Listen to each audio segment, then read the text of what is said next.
That's the number one question that I get from high school players, regardless of what age they are. The simple answer is the recruiting process has already started, whether you realize it or not. Why do I say that? If you're a left-handed pitcher who's a freshman in high school throwing 90 miles an hour, schools already know who you are and they're already contacting you. So does that mean if, let's say you're a freshman pitcher throwing 70 miles an hour, you did something wrong? No, it just hasn't started for you yet.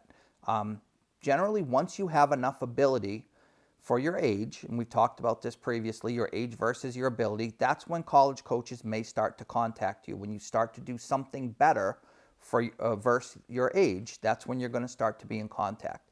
If you get to the point, let's say your junior year, where you're not hearing from any coaches, then you're probably going to have to take the initiative yourself to reach out to some schools that you think you may be a fit with, and you kind of start the process. And to be honest, that's probably how most players find their future home. They identify the school, they contact the school, provide them with all their information, and try to find their own fit. And that's how most players do find their fit in the end, is taking the initiative. But usually that would be going into the summer of your junior year, so right after your sophomore year. There's never too early, okay? But what I will say is when I deal with a family of a player who's in the 8th grade or who's a freshman, and let's just say their tools are what we would consider average for the age, there's no harm in trying to reach out to colleges at that point, but quite frankly, you're not going to get much of a response.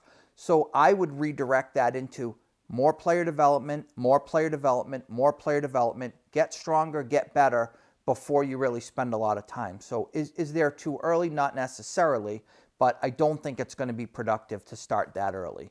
As far as a too late, I mean, it's honestly with rolling admissions, it's never too late. We have players that choose their school in June or July. It's going to depend on each college when their admission cutoff is.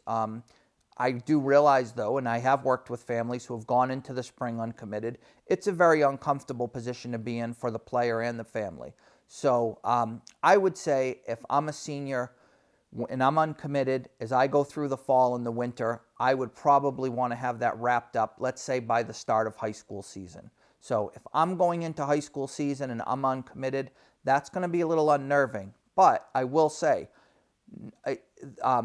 we use the term uncommitted, and it can come off as a negative connotation. Uncommitted and undecided are two different things. I had a player that went into the spring season last year as a senior in high school. He was uncommitted, but he had 4 offers he was considering from schools. So that's a different situation. At any time, he could pick his school and end the process. I think we're referring to too late as we're in the spring season. We have no leads. We have no real interest from any college coaches. Yeah, at that point, you're kind of getting into the too late neighborhood.